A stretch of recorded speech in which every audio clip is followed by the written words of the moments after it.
It's all right. Who's in my body? It's okay. It's me, Harp. It's Mom. Wait, what? If you're me and I'm you, then who is that? I'm Grandma, sweetheart.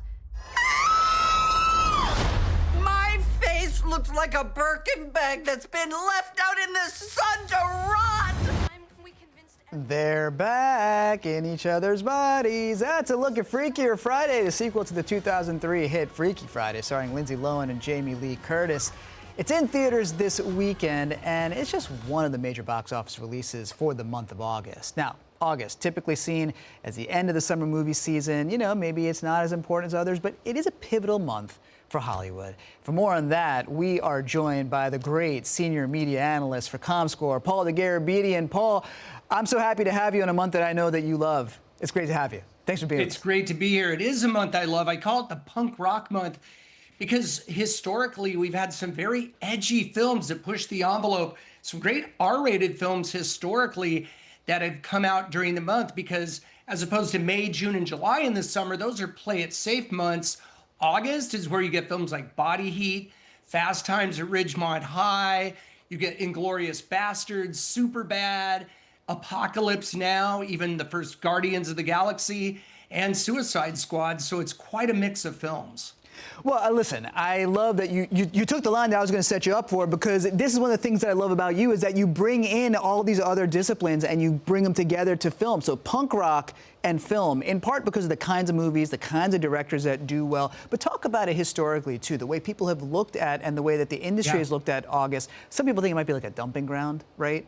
But yeah, that's what makes it also, it gives it an opportunity to have some different kinds of films, right? That's what makes it so great. In a way, it's sort of like the Rodney Dangerfield of months. It can't get no respect, but I think it should, because when you have filmmakers like Francis Ford Coppola, you have Lawrence Kasdan, who directed Body Heat. Coppola obviously directed Apocalypse Now, Fast Times at Ridgemont High, Amy Heckerling. I mean, you just have some of the greatest directors of all time in the mix for August, and it allows a creative freedom, I think, that other months don't, especially in the summer, where it's very play it safe. But this month is really cool. We have Weapons opening really tonight and officially tomorrow. That's the Zach Krieger movie with Josh Brolin, very creepy horror movie. He directed Barbarian, Krieger did, and that was a great horror movie from about 3 years ago.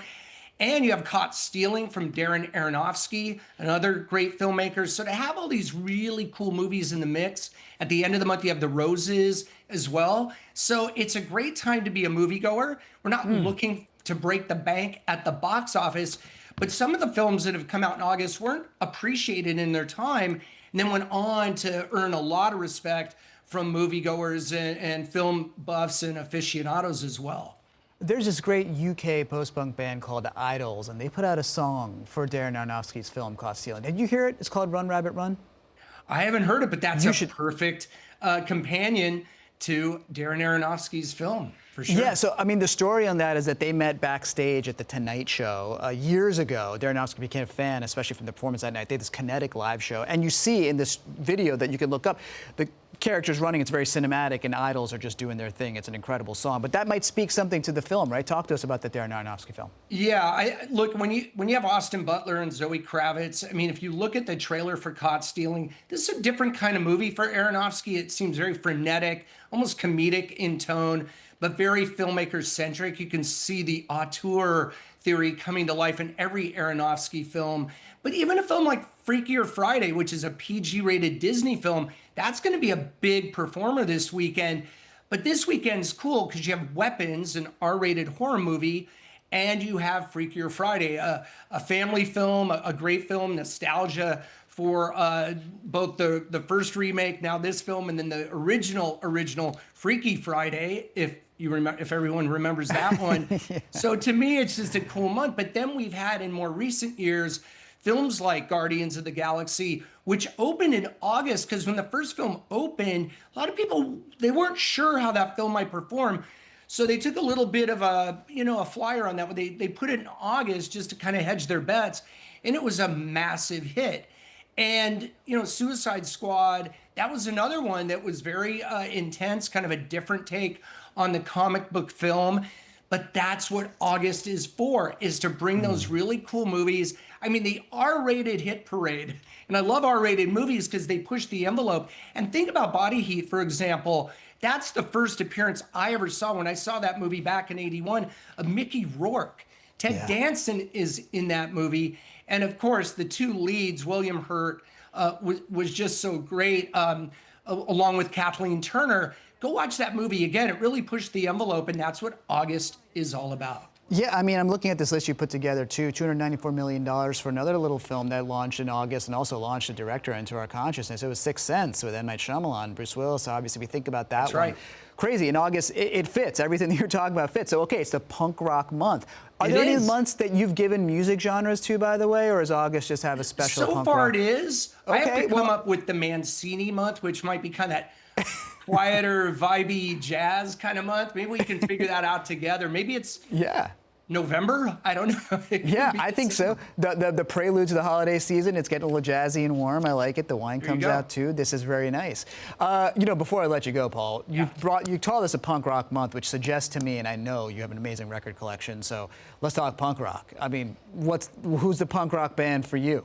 Well, there's a few, but I was just listening to the band Television. If that Amazing. album, 1977, it's sort of proto-punk. And then Helter Skelter from the Beatles, to me, go listen to that song. That was really proto-punk. I mean, they were pushing the envelope on that song on the Beatles' White Album. So, I mean, punk is kind of in the eye of the beholder. So, like, I'm looking at this month You're right. in that light. So it's really what you bring to it. Johnny Rotten, of course, one of my favorites. And I love punk rock. It's just one of the greatest because it implies and infers that there is a edginess to it, pushing the envelope creatively, maybe making people uncomfortable. That's what August movies can do. And I think that's a really good thing. Well, I love that. I mean, Television, Marquee Moon, one of my favorite records of all time. Great Tom album. Verlaine, amazing guitarist. People don't give him enough respect, and it's great. I was thinking about this question when I was going to ask you to do it. I was like, okay, so like the early Clash, but it gets to that Yes. point because later on, obviously, there's so many other genres involved. Like I love you the could do, like, Clash. DC Rudy Can't hardcore. Fail is my favorite. Lost in the Supermarket. All the great hits from the Clash. Well, no, I love it, and I think ultimately it makes the point that you're making, which is that the rules go out the window, and that it's really just about formal requirements can go away, right? And The Sixth Sense, I think, is a perfect example of this. Absolutely.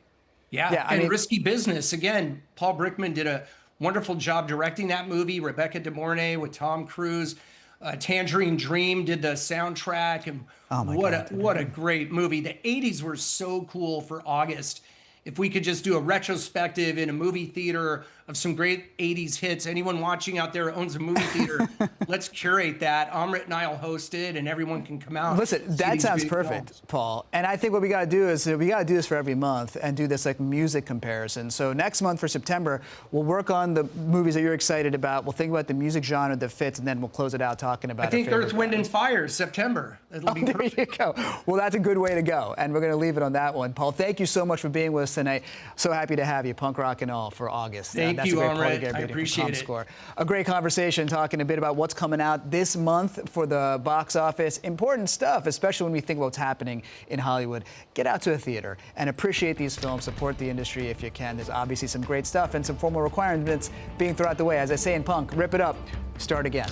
So we're doing every night here and Inside the Issues. Thanks for watching our YouTube channel. For more stories in your community, click the subscribe button here. You can also download the Spectrum News app or watch us on TV for the latest information, balanced coverage, weather updates every 10 minutes, and more. We'll see you then.